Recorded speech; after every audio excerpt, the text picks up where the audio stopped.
अस्सलाम वालेकुम, मैं हूं नवीद अहमद बड़ैच। अपने डिजिटल चैनल पर मौजूद आप सबको खुश आमदीद कहता हूं। तो नाजरीन, जो मैं आज आपके साथ खबरें शेयर करने वाला हूं, एक तो जमशेद दस्ती साहब के साथ जो जुल्म हुआ है उसे डिस्कस करेंगे, और दूसरी खबर हम पेट्रोल की कीमतों को थोड़ा सा डिस्कस करेंगे, और तीसरी नए साल की आमद पर जो गजा में वहशियाना बमबारी हुई है उसको डिस्कस करेंगे। इन सबसे पहले मेरी आपसे गुजारिश है कि आप मेरे चैनल को सब्सक्राइब कर दें, और अगर आप मुझे फेसबुक पर देख रहे हैं तो फॉलो कर दें। तो नाज़रीन, सबसे पहले हम पेट्रोल को डिस्कस करते हैं कि उनकी कीमतों में कोई इजाफा नहीं हुआ। 267 रुपए आपको पेट्रोल मिलेगा और 276 रुपए आपको डीजल मिलेगा, जबकि मट्टी की कीमतों में कोई 1-2 रुपए कम किए गए हैं, और ये आपको नए साल का तोहफा दिया गया है जिसमें आपको कोई फायदा नहीं, कोई नुकसान नहीं। तो ये था एक आपको नए साल का जो तोहफा मिला है।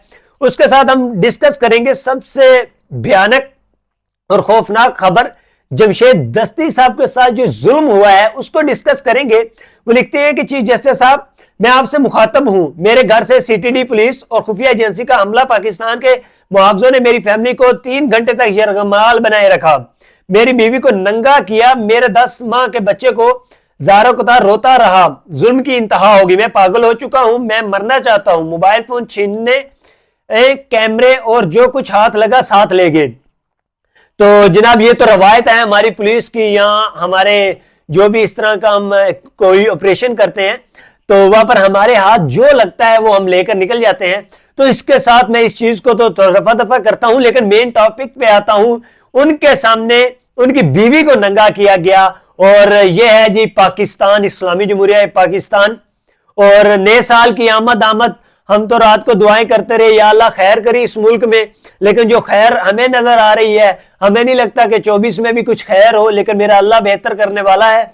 और ये एक बहुत ही शर्मिंदगी है हमारे लिए, इस कौम के लिए, बच्चों के लिए, यूथ के लिए, बुजुर्गों के लिए, बूढ़ों के लिए, कि एक आपका वजीर है, उसके साथ सबका उसके साथ ये हरकत हो रही है, उसकी बीवी को नंगा किया गया है। हम ये रिस्पेक्ट देते हैं, हम ये रिस्पेक्ट उस शख्सियत को नहीं देते, उस ओहदे को नहीं देते, हम ये रिस्पेक्ट अपने आइन को दे रहे हैं, हम उसकी कदर ही नहीं कर रहे, कोई उसकी रेपुटेशन नहीं है हमारे मुल्क में।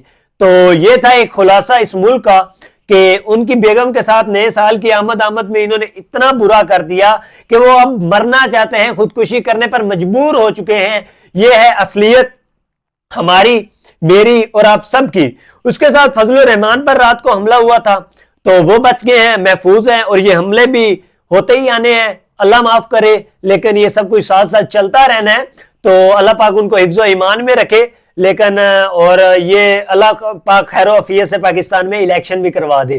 तो कंडीशंस अब तक तो नहीं ठीक, लेकिन मजीद खराब होती हुई नजर आ रही है। जिस तरह रोज बरोज हमले हो रहे हैं, इससे इलेक्शन डिलेशन कन्फर्म है, मतलब कि डिले हो सकते हैं। कन्फर्म ही समझे कि जिस तरह के हालात बन चुके हैं, क्योंकि हमारी अफवाज पाकिस्तान इस चीज पे रिस्क नहीं ले सकती। तो नाजरीन, अगली खबर मैं आपके साथ शेयर करूंगा। इसराइली फौज ने नए साल की आमद पर उन्होंने खवातीन समेत बच्चों को 100 फलस्तीनी बच्चों को शहीद कर दिया है रात को, और नए साल के पहले रोज ही गजा पर वहशियाना बमबारी कर दी है। तो उसमें एक तो वहशियाना बमबारी में मस्जिद अक्सा के साबका इमाम शेख यूसुफ भी शहीद हो गए हैं। तो शर्म नहीं आई उनको भी, हमारे अमेरिकी हमायतों को भी और इसराइली अफवाज को भी। नए साल की आमद थी और ये जुल्म ढाया गया उनके ऊपर, और ये एक पूरी दुनिया के लिए लानत बन गया है अब ये मुकदमा, जो कि एक ये वार जो स्टार्ट थी, जुल्म ढाया जा रहा है, ये एक लानत है पूरी दुनिया के लिए। जो इंसानी हकूक की बात करते हैं, ह्यूमन राइट्स की बात करते हैं, ये उनके लिए एक लानत बन चुकी है ये चीज। और नए साल 2024 में पहली रात ही उनके ऊपर हमला हो गया, और उनके कैंप, उनकी जिधर वो इमारतें तो गिर चुकी थी, औरतों ने, बच्चों ने जो कैंप लगाए हुए थे बाहर कि हम यहां पर गुजर बसर करें, जब जंग खत्म हुई दोबारा आबाद हो जाएंगे, तो ये उनके ऊपर भी अब हमला हुआ। तो वहां पर 100 से ज्यादा लोग शहीद हुए, तो ये जुल्म ढाया गया। तो नाजरीन, आज के लिए इतना ही। अल्लाह हाफिज, अपना ख्याल रखिएगा।